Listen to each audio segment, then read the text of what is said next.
이 시간 함께 나눌 하나님의 말씀은 다니엘서 6장 16절에서 23절의 말씀입니다. 다니엘서 6장 16절에서 23절의 말씀을 들을 때 하나님의 음성을 들을 수 있기를 바랍니다. 이에 왕이 명령함에 다니엘을 끌어다가 사자굴에 던져 넣는지라.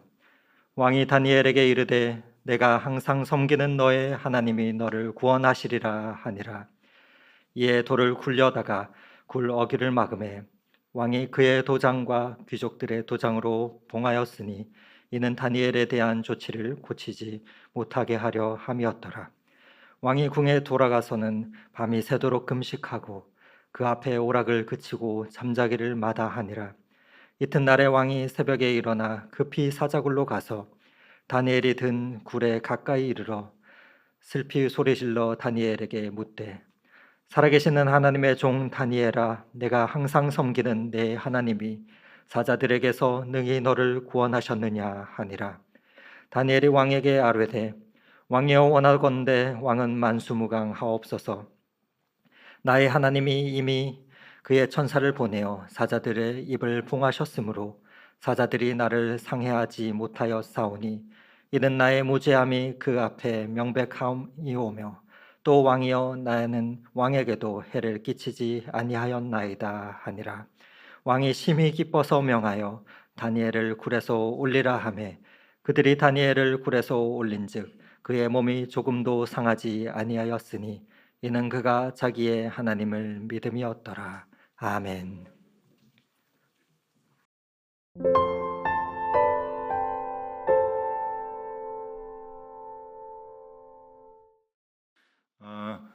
그리스도인들 부모님들이 자녀들이 어떻게 성장하기를 원하느냐라고 이렇게 여쭤보면은 대부분 다니엘을 많이 롤 모델로 또 부러워하고 또 그렇게 성장하기를 또 그렇게 살아주기를 기대합니다. 두 가지 면에서 다니엘을 좋아하는데 첫 번째는 다니엘이 총명했다라고 하는 것과 또 하나는 다니엘이 이 땅을 살아갈 때 높은 자리에 올라서 그 권세를 가지고 많은 사람을 다스리는 그러한 모습이 좀 많이 우리에게 좀 이렇게 부러움이 됩니다. 그래서 자녀들을 교육하는 교육적인 프로그램들을 이제 할 때 교회뿐만이 아니고 일반 사회에서도 이제 그런 모임이나 프로그램을 할 때는 다니엘이라고 하는 이름을 굉장히 많이 씁니다. 여러분들도 뭐 다 알고 계시겠지만 다니엘 학교다, 뭐 다니엘 코칭이다, 또 다니엘 선교회다, 또 다니엘 기도회까지 다니엘이라고 하는 말을 이제 굉장히 많이 쓰지요. 또 아들을 낳고 이름을 붙일 때 다니엘이라고 하는 이름을 많이 또 이제 씁니다. 우리나라뿐만 아니고 전 세계적으로 그래요. 제가 설교 준비하면서 다니엘에 대해서 뭐 찾아볼 게 있어가지고 그 교회 사이트에 이렇게 들어가 보니까 다니엘은 안 나오고 강다니엘만 그렇게 많이 나와가지고 아주 좀 애먹었습니다. 그래서 이게 다니엘이라고 하는 이름이 참 많구나 하는 생각을 했습니다. 그런데 우리가 조금 결론부터 좀 말씀드리면 다니엘은 우리 자녀들에게 제시하기에는 굉장히 부담이 되는 인생을 살았다라고 하는 걸 먼저 좀 아셔야 합니다. 그러니까 다니엘처럼 되기를 바라고 다니엘처럼 살아라라고 하면은 그 부담도 부모님들이 함께 떠안아야 된다라고 하는 건데, 일단 다니엘은 굴곡이 너무 많은 삶을 살았습니다. 굴곡이 많은 삶이라고 하면 요셉이 생각이 날 텐데 요셉보다 훨씬 더 많은 굴곡을 받았던 감당하며 살았던 사람이 다니엘이 아닐까 하는 생각이 드는데, 성경에 보면은 소년의 나이에 종으로 끌려가서 종살이를 하게 되죠. 그때부터 어린 나이에 감당하기 힘든 경험들을 하게 되는데 그가 어떻게 타국에서 종노릇을 하면서 그 어려움들을 극복하고 살았는가라고 하는 것을 회복과 소생이라고 하는 관점에서 오늘 살펴보도록 하겠습니다. 오늘 어린이 주일을 맞이해서 우리 가정에서도 영상으로 부모님들이 자녀들과 같이 예배를 드리실 텐데, 이 자녀들을 다니엘로 키우는 그 마음이 다시금 회복되면 좋겠다 하는 생각이 들고, 그러기 위해서 어떤 기도를 우리가 해야 할까라고 하는 것을 말씀을 통해서 같이 살펴보도록 하겠습니다. 이 다니엘은 성경에 보니까 소년기에 바벨론으로 끌려가게 됩니다. 정확하게 몇 살에 끌려갔는지는 나와 있지 않지만 성서학자들의 대체적인 얘기는 한 15세가 아닐까. 그러니까 맥시멈으로 잡아서 15세로 잡습니다. 왜냐하면 성경에 소년이라고 나오기 때문에 소년기를 그 당시에 한 15세까지 보거든요. 그래서 15세, 16세를 맥시멈으로 보는데, 그때 다니엘이 바벨론으로 끌려가서 죽을 때까지 살게 되죠. 바벨론과 페르시아 제국에 거쳐서 살게 되는데 4명의 왕을 이제 그 보좌를 합니다. 느부갓네살, 또 벨사살, 고레스, 다리오. 성경에 나오는 이름으로 보면은 그렇게 4명의 왕과 인연을 갖고 이제 살아가게 됩니다. 한 70년간 이제 고위 공직자, 그리고 이스라엘 유대인의 입장에서 보면은 선지자의 역할을 하면서 살았던 그러한 그 유대인이죠. 3명의 친구들과 함께 바벨론의 느부갓네살 왕궁에서 시종 생활을 하게 됩니다. 이걸 뭐라고 요즘 말을 하면 좋을까요? 정확한 이렇게 직책이 없습니다. 그냥 종으로 끌려가서 그쪽에서 이제 왕의 시중을 드는 그 시종의 역할을 하는 그러한 그 아이들이 되는데, 극적인 반전이 일어나게 되죠. 느부갓네살 왕의 꿈 해석을 2번을 해줍니다. 2번의 아주 이상한 꿈 해석을 해주면서 바벨론 온 지방을 다스리는 자가 됩니다. 그것이 다니엘서 2장에 나오고요. 또 벨사살 왕 때 그 연회를 하는데 벽에 손가락이 나와가지고 막 이제 글자를 써요. 메네 데길 우르바신이라고 하는 글자를 쓰는데, 그것을 이제 해석을 해줍니다. 다니엘이 그 해석을 해줌으로 인해서 다니엘 5장 29절에 보니까 그 나라의 3번째 권력자가 이제 됩니다. 그러니까 이런 극적인 반전으로 인해서 그런 그 위치에까지 이제 올라가게 되는데, 일단 성경에 나오는 다니엘 인생의 굵직굵직한 사건들을 하나씩 좀 살펴보면요. 첫 번째로 소년의 나이에 바벨론으로 끌려가서 종의 신분이 됐다고 하는 겁니다. 근데 이게 그 부모님하고는 생이별이 되는 것이죠. 아까도 말씀드렸지만 15 나이에 그 아래일 수도 있습니다. 그 나이에 부모님하고 이제 이별을 하고, 성경에 보니까 다시 부모님과 재회했다는 말이 없어요. 요셉은 나중에 만났지 않습니까? 형제들하고. 근데 부모님하고 다시 만났다는 얘기가 없는 걸 보면 아마 요셉보다 더 비참한 삶을 살지 않았나 하는 생각이 듭니다. 다니엘서 1장 3절과 4절 말씀입니다.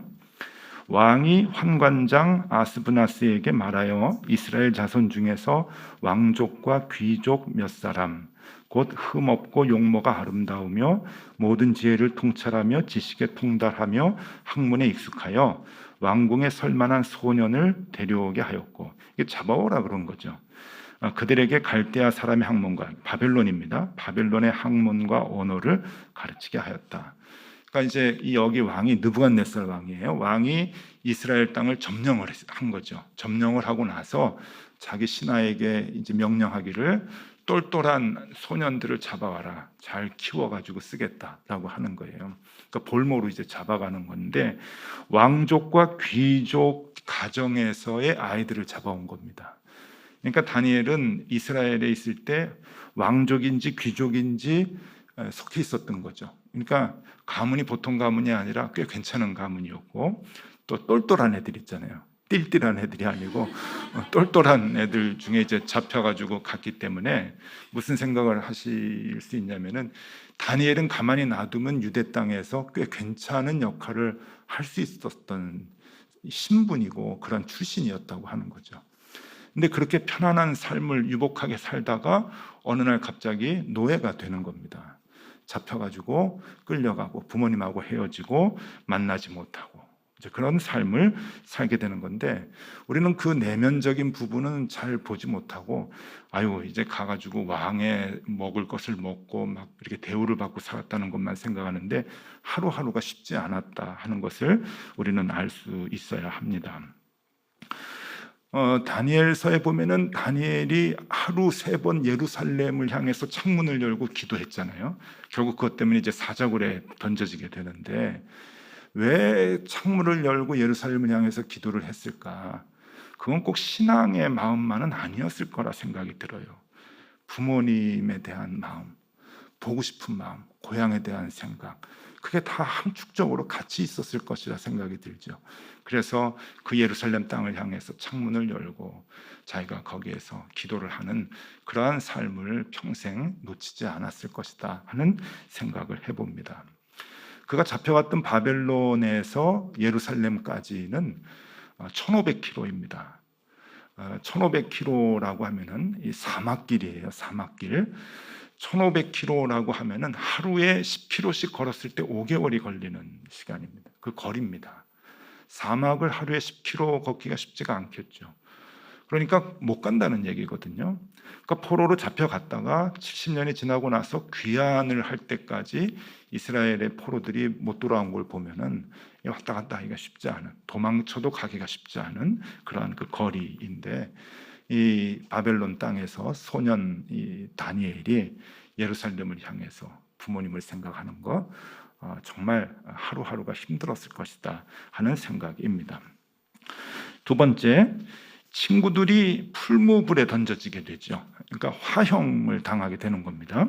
사드락과 메삭과 아벳느고 세 친구가 있었죠. 그리고 아마 그 세 친구들하고 마음을 주고받았던, 그러니까 유일한 마음을 털어놓을 수 있는, 위로를 받을 수 있는 관계가 이 세 친구들인데, 세 친구들이 어느 날 다 잡혀갑니다. 그리고 화형의 선고를 받고 처해지게 되죠. 우리는 알죠. 결국 하나님이 도와주셔서 평소보다 7배 강한 불에서 건져주셨다라고 하는 그 극적인 기적을 우리가 알고 있지만, 그냥 상식적으로 생각하면은 화형을 당해서 이제 죽는 것 아니에요. 그래서 죽었다, 끌려간다라고 하는 어렸을 때 감당하기 힘든 이 경험들을 이제 이렇게 하게 됩니다. 자, 세 번째, 바벨론 왕에게 목숨을 걸고 직언을 합니다. 이거 정신 나간 사람 아니면 이거 할 수 없는 일인데, 왕이 부족한 사람이고, 왕이 이제 뒤에 왕이 있을 때 왕국이 나뉠 것이다라고 하는 굉장히 심각한 말을 서슴지 않고 하게 되죠. 메네메네 데겔 우르바신이라고 하는 그 글자가 손가락에 나와서 이제 쓰니까 이걸 해석해라. 그러니까 그것을 왕 앞에서 그렇게 하는 거예요. 이게 정말 그렇다고 하더라도 얘기해서는 안 되는 거거든요. 근데 다니엘은 얘기를 해요. 정신이 나간 건지 뭐 신앙의 신념인지 모르겠는데 얘기를 합니다. 다니엘 5장 26절에서 28절의 말씀입니다. 그 글을 해석하건대 메네는 하나님이 이미 왕의 나라의 시대를 세워서 그것을 끝나게 하셨다 하며, 왕 앞에서 지금 하는 얘기예요. 27절, 데겔은 왕을 저울에 달아보니 부족함이 보였다 하며, 28절, 베레스는 왕의 나라가 나뉘어서 메대와 바사 사람에게 준 바 되었다 함이니이다. 이렇게 이제 말씀을 드리는 거예요. 근데 이제 베레스 왕이 좀 통이 컸던 것 같아요. 제대로 얘기해 주니까 그것을 알고 그 다니엘에게 세 번째 권력을 갖는 자리에 이제 올려줘요. 또 상금을 많이 주고, 그리고 자기는 그날 밤에 죽어요. 하나님의 예언에 따라서 그날 밤에 죽게 되는데, 그리고 왕국이 나뉘게 되죠. 어쨌든 목숨을 걸지 않고는 그렇게 얘기하기가 쉽지 않은, 여러분들의 자녀가 말을 하면은 목이 달아나는 그런 상황에서 정직하게 마음에 있는 얘기를 하라고 부추기시겠습니까? 그거 쉽지가 않거든요. 우리 애가 그런다고 한다면 그러면 이제 죽게 되는데, 근데 다니엘은 이제 그런 삶을, 무모한 삶을 살아냈던 것이죠. 자, 네 번째, 굶긴 사자굴에 던져지게 됩니다. 여러분 자꾸 이렇게 여러분의 가정과 이렇게 그 오버랩을 해서 이렇게 보셔야 됩니다. 이게 어느 정도 상황인가 하는 거예요. 왕의 신상에 절하면은 안 된다라고 하는 그 법을 알고서도 하나님께 기도를 하죠. 그리고 우상에게 절을 하지 않습니다. 그것 때문에 결국은 왕도 어쩔 수 없이, 왕이 조서를 내렸으니까, 법을 정했으니까 다니엘을 사랑했지만 어쩔 수 없이 사자굴에 집어넣어야 되는 그런 상황에 처해진 것이 오늘 본 이제 본문의 말씀입니다. 이 앞뒤를 잘 모르면은 오늘 본문을 읽을 때, 아니 왕이 자기가 집어넣어 놓고 왜 자기가 이렇게 뭐 다니엘에 대해서 이렇게 안타깝게 생각을 하는가, 그럴 수 있는데, 이거는 그 한 나라의 규정이기 때문에 그것을 어기면 어쩔 수 없는 거죠. 그러니까 왕이 안타깝게 생각을 하는 겁니다. 그런 상황에서 이제 다니엘이 죽게 되는 것이죠. 이러한 상황에 놓였을 때 우리가 어떻게 우리의 자녀들을 그런 상황에서 이해할 수가 있겠는가? 참 쉬운 일이 아니거든요. 제가 설교를 준비를 하면서 오늘날 우리가 아는 인물들 중에 다니엘하고 가장 비슷한 삶을 살았던 사람이 누구였을까 하는 생각을 좀 해봤어요. 좀 엉뚱하게. 요즘 어머니들이 너무 우리 자녀들을 다니엘처럼 키우고 싶어하는 그런 마음이 있으니까, 그럼 그 다니엘처럼 살았던 사람들 중에 가장 유사하게 살았던 사람이 누군가 봤을 때 아마 동의하실지 안 하실지 모르겠지만 제가 이렇게 보니까 안중근 의사가 아닌가 하는 그 생각이 좀 드는 거예요. 여러분 잘 아시듯이 하얼빈 그 역에서 이토 히로부미를 저격을 하고 잡혔죠. 잡히고 난 뒤에 사형 선고를 받게 됩니다. 일본 법정에서 사형 선고를 받았을 때 항소를 해요. 항소를 하려고 사형까지는 아니다, 무기징역이나 뭐 그렇게 해야 되지 않느냐고 항소를 하려고 할 때 고국에 있는 어머니가 이 아들에게 편지를 보냅니다. 그 편지의 내용이 참 마음이 좀 아파요. 그 편지의 전문을 여러분들에게 좀 소개해 드리면은, 어머니가 조 마리아, 천주교의 독실한 신자이신데 어머니가 아들에게 항소를 하려고 하는 아들에게 편지를 보냅니다. 읽어 드릴게요.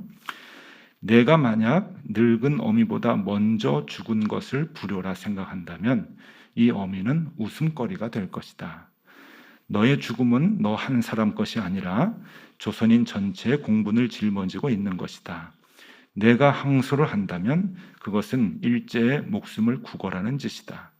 내가 나라를 위해 이에 이른즉, 즉 딴 맘 먹지 말고 죽어라. 옳은 일을 하고 받는 형이니 비겁하게 삶을 구하지 말고 대의에 죽는 것이 어미에 대한 효도이다. 아마도 이 편지가 이 어미가 너에게 쓰는 마지막 편지가 될 것이다. 여기에 너의 수의를 지어보내니 이 옷을 입고 가거라.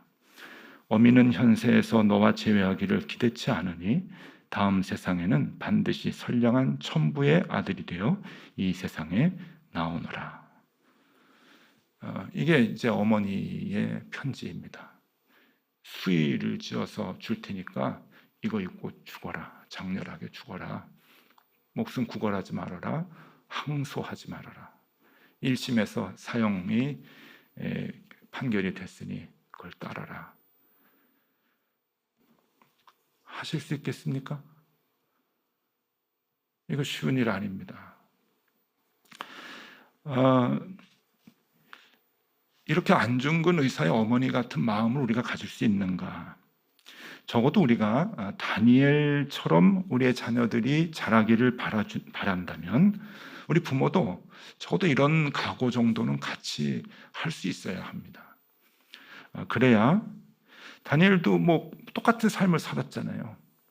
안중근 의사에게는 극적인 하나님의 기적이 나타나지 않은 것뿐이죠. 사자굴에 들어가서 죽어야 되는 상황에서 다니엘은 사자입을 막아주셨고 안중근 의사는 사자입을 막아주시지 않은 것뿐이지, 또 다른 이적을 베풀어 주신 것뿐이지 같은 삶을 산 거거든요. 그런데 우리들은 부모의 입장에서는 너무 이기적인 마음을 갖고 있는 거예요. 그 삶의 과정은 다 생략한 채 결과를 너무 좋아하는 겁니다. 그 맨 뒤에 나온 다니엘의 그 결과, 그거는 보상도 아니고 축복도 아니거든요. 그의 그 삶의 그냥 여정일 뿐인데 그것을 그렇게 부러워하고 그 삶을 얻으려고 애를 많이 쓰는 것이죠. 그래서 우리는 이기적인 마음을 좀 많이 갖습니다. 남이 좀 잘 되는 걸 보면은 그 과정에 대해서는 다 생각하지 않고 결과를 부러워하고 우리의 자녀들도 그 결과를 얻게 되기를 바라는 마음이죠. 요즘 지난 한 주, 두 주간 동안 제일 인기가 있었던 우리 사회의 인물은 아마 윤여정 씨가 아닌가 생각이 들어요. 뉴스마다 이 윤여정 씨의 그 오스카상 수상을 한 것을 뭐 대서특필하고 늘 뉴스가 나오고 아주 많이 알았을 텐데요. 그 오스카상을 받고 그 영광스러운 자리에 오른 그 광경을 너무나 부러워합니다. 다 우리 자녀도 그렇게 그런 상을 받고 살았으면 좋겠다고 생각하는데 여정도 알잖아요. 그 삶의 여정. 그러니까 이름도 여정이네요. 예. 그분의 그 삶을 살아왔던 그 굴곡 많은 삶을 여러분 우리 자녀가 똑같이 살았으면 좋겠습니까? 근데 우리는 그 과정은 다 생략을 해버리고 결과만 부러워한단 말이죠. 결과를 우리 자녀들도 얻었으면 좋겠다고 생각을 하는데 여러분 더 중요한 것은 과정입니다. 우리의 자녀도 어떤 과정을 갖고 살아가야 하는가, 그 과정을 갖고 살아갈 수 있도록 우리가 기도를 해줘야 되는 것이죠. 그래서 오늘 이 말씀을 통해서 우리가 다니엘처럼 우리 자녀들이 살 수 있도록 우리가 어떻게 기도해야 할 것인가, 이 다니엘의 모습을 그 두 가지 우리가 좀 생각해 보고요, 우리 자녀들을 위한 기도 제목으로 삼으면 좋겠다 생각을 합니다. 첫 번째는 다니엘이 말씀에 목숨을 걸었어요. 그래서 말씀에 목숨을 건 사람으로 우리의 자녀들을 키우면 좋겠다 하는 그 마음을 갖습니다. 이게 참 쉬운 일이 아닙니다. 그러니까 여러분 다니엘이 좋으시면은 이 기도를 하셔야 돼요. 우리 아이들이 어떤 환경에서도 말씀에 목숨을 좀 걸었으면 좋겠습니다 하는 그 기도. 쉬운 기도는 아니지만 할 수 있어야 합니다. 다니엘은 하나님의 말씀을 철저하게 지킨 사람이었죠. 그리고 가장 중요한 것이 그 신앙에 자기가 믿었던, 자기가 읽었던, 자기가 알고 있는 그 말씀에 대해서 목숨을 걸었다라고 하는 것이죠. 그리고 실제적으로 죽음 직전까지 가는 겁니다. 하나님을 섬기는 그 마음 때문에 뭐 죽은 것과 다름이 없었죠. 엄청난 그 형을 받으면서 죽음 직전까지 이제 가게 되었으니까 그렇죠. 다니엘서 6장 4절에서 5절까지의 말씀, 4절 5절 말씀 읽어드리면요, 이에 총리들과 고관들이 국사에 대하여 다니엘을 고발할 근거를 찾고자 하였으나 아무 근거, 아무 허물도 찾지 못하였으니 이는 그가 충성되어 아무 그릇됨도 없고 아무 허물도 없음이었더라. 이 말씀을 보면은요, 다니엘이 굉장히 많은 사람들로부터 시기를 받았다는 걸 이제 보여주죠. 왜냐하면 포로로 잡혀온 녀석이 똘똘해가지고 높은 자리에, 자기네들보다 높은 자리에 올라가니까 바벨론에 있었던 그 많은 대신들이 이 요셉을 모함을 해서 죽이려고 하는 거였죠. 뭐 그런 일들은 뭐 어디나 있지 않겠습니까? 이 힘의 균형이라고 하는 게 다 이제 그렇게 흘러가잖아요. 그게 상식이잖아요. 그래서 바벨론의 사람들이 이 다니엘을 죽이려고 찾는 거죠. 뭐를 잘못하고 있는가 하는 찾는데 찾을 게 없었던 거예요. 그래서 5절에 보면은 그들이 이르되 이 다니엘은 그 하나님의 율법에서 근거를 찾지 못하면 그를 고발할 수 없으리라. 세상법으로 보니까 얘가 정직해요. 그리고 흠이 없어요. 고발할 게 없어요. 그러니까 자기가 믿는 하나님의 말씀, 이 성경 말씀에 근거해서 조금이라도 잘못된 게 있으면 이제 고발을 하려고 이제 했다고 하는 것이죠. 그러니까 이 성경 말씀에 대한 철저한 그 말씀을 쫓아가는 삶, 성경 말씀을 따라 사는 삶이라고 하는 게 세상의 법을 포괄하는 거죠. 포괄.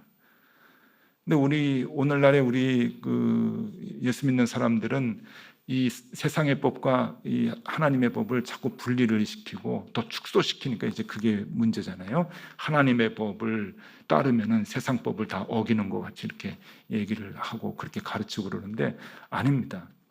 하나님의 법을 섬기니까 세상 법까지 다 포괄해서 지키게 된다고 하는 것이죠. 이 바벨론 사람들이 그걸 모르니까 이 하나님의 법까지 지키지 않느냐 어기느냐 그걸 이제 보는 것뿐이지, 이 하나님의 법을 지키는 사람들은 세상 법에도 정직하게 모든 것을 다 지켜나간다고 하는 것을 몰랐던 것이죠. 엄청나게 하나님의 법을 순종하고 그 법을 목숨처럼 지키고 쫓아갔던 이 다니엘의 모습을 볼 수가 있습니다. 그런데 여러분, 이거 어렵지 않습니다.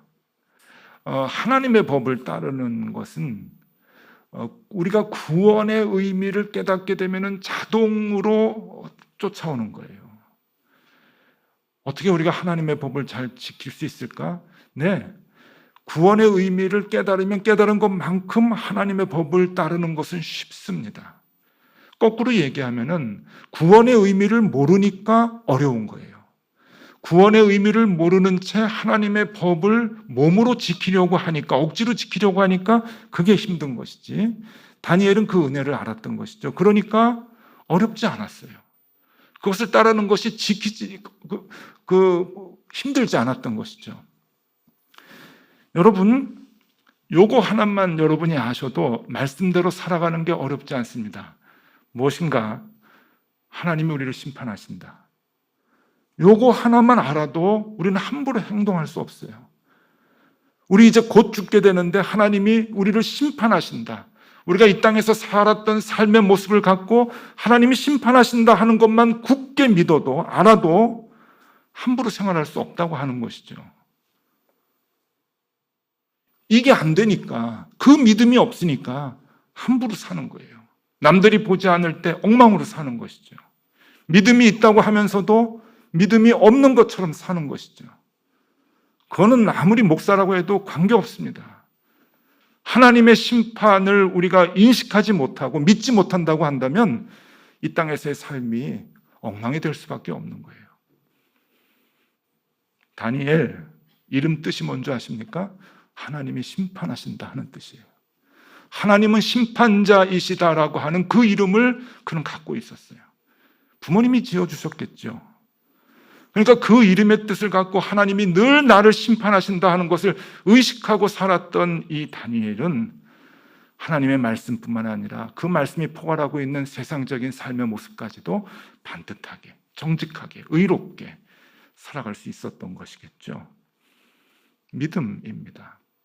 하나님의 살아계심과 구원의 기쁨, 그것을 알게 되면 여러분, 우리는 하나님의 말씀을 쫓아 살아가지 않을래야 않을 수가 없게 되는 것입니다.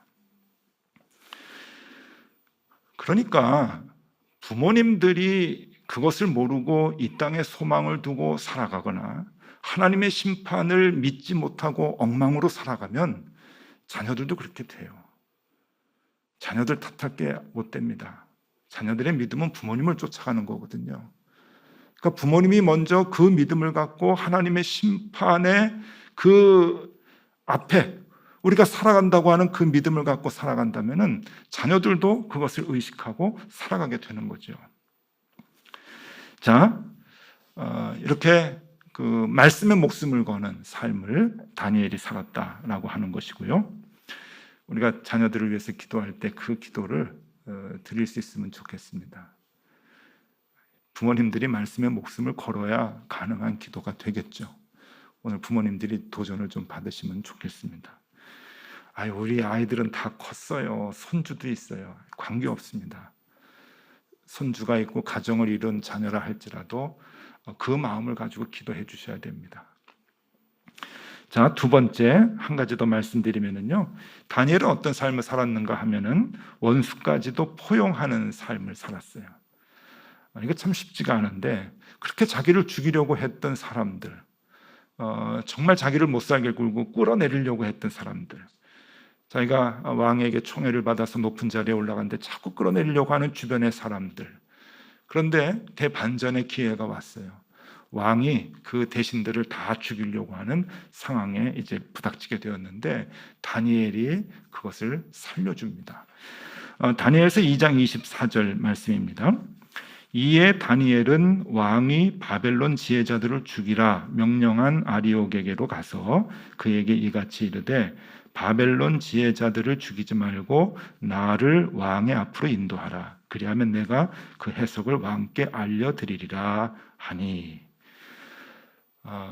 여기 앞뒤에 그 얘기를 좀 해드리면은 느부갓네살 왕이 이제 꿈을 꿨어요. 희한한 꿈을 꿨는데 그 바벨론의 지혜자들, 학식이 많은 선생님들이겠죠. 불러다가 꿈을 해석하라고 얘기를 한 거예요.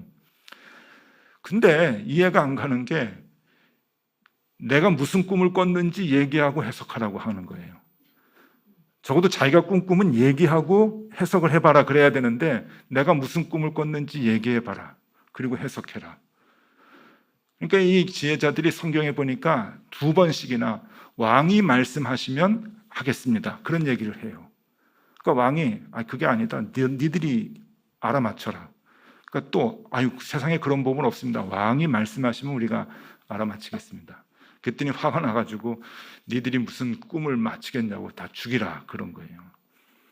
근데 이 사람들은 다니엘을 죽이려고 했던 사람들이거든요. 다니엘이 높아지고 왕의 사랑을 받는 것을 못 견뎌서 다니엘을 죽이려고 했던 모의를 했던 사람들이 이제 죽게 된 것이죠. 그때 다니엘이 자기가 책임질 테니까 그 사형을 시키라고 맡은 그 사람에게 가가지고 참으라 그럽니다. 하지 말라고. 내가 왕에게 가가지고 다 얘기하겠다고. 그러고 자기가 가서 왕이 꾼 꿈에 대해서 얘기하고 해석을 해주죠. 그 사람들을 다 살립니다. 저 같으면 내비뒀습니다. 속이 다 시원하죠. 알턴이가 빠지고 나를 못 살게 굴었던 나의 대적들, 하나님께서 장렬하게 다 처단시키셨구나 감사할 텐데 다니엘은 그러지 않았습니다. 참 대단한 사람이죠. 넘볼 수 없는 그런 믿음을 가졌던 것 같아요. 그게 하나님의 마음을 품은 것이죠. 말씀을 사랑하니까 말씀을 실천하는 것 아니겠습니까? 그러니까 하나님의 말씀을 알고 그 말씀에 목숨을 거는 정도니까 그 말씀을 실천하고 사람들을 사랑하고 포용하고 원수 같은 사람도 다 품어주는 그런 삶을 살게 되었던 것이겠죠. 여러분, 우리의 자녀들이 이렇게 살면 참 좋겠다 생각이 듭니다. 결과가 아니라 과정입니다. 우리의 자녀들이 나이가 어떻든 관계없습니다. 기도하십시오. 말씀에 목숨을 거는 자녀들이 되면 좋겠다. 물론 그러려면 고난이 따르고 손가락질 따르고 많은 손해, 불이익이 있습니다. 자녀들이 사업을 하십니까? 자녀들이 어떤 분야에서 일을 하십니까? 그 분야에서 말씀대로 살려고 하면 분명 불이익이 있습니다. 우리 사회는 더더욱 그래요. 또 그 기도를 해주셔야 돼요. 성공해서 높은 자리에 올라가라고 기도하시지 마시고 우리의 자녀들의 하루하루의 삶이 말씀에 목숨을 걸고 타협하지 않는 삶을 살게 해주십시오라고 하는 기도를 할 수 있어야 됩니다. 그게 정말 하나님의 살아계심을 믿는 기도 아닙니까?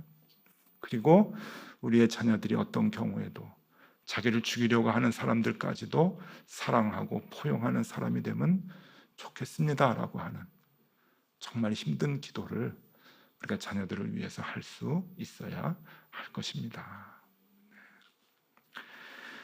말씀에 목숨을 거는 아이들 되라. 원수를 포용하고 사랑하는 사람이 되라고 기도할 때 그 정도 기도할 정도면 부모가 그 정도 기도할 정도면 우리의 자녀들이 다니엘처럼 되든지 아니면 안중근 의사처럼 되든지 거기에 연연해하지 않을 거예요. 왜냐하면 우리의 자녀들이 그 자체로 복된 삶을 사는 것이라고 하는 강한 믿음이 있기 때문에 그러겠죠. 여러분 힘들어도 도전받으실 수 있기를 바라고 우리의 자녀들이 그렇게 살아주기를 기대하는 마음으로 뒤에서 기도하고 후원하는 부모님들이 되실 수 있기를 바랍니다. 기도하겠습니다. 주님, 오늘은 어린이 주일입니다. 우리 부모님들이 자녀들을 위해 기도할 때 그 기도가 바뀌면 좋겠습니다. 다니엘의 화려한 결과가 아닌 다니엘의 기질을 간구하게 하시고, 하나님의 도우심의 결과가 아닌 하나님을 따라가는 삶의 여정을 간구하게 하여 주시옵소서. 부모가 구원의 기쁨을 모르면 절대 할 수 없는 기도들입니다. 우리 부모님들이 먼저 그 구원을 알고 그 기쁨을 누리게 하여 주시옵소서. 예수 그리스도 이름으로 기도드리옵나이다. 아멘.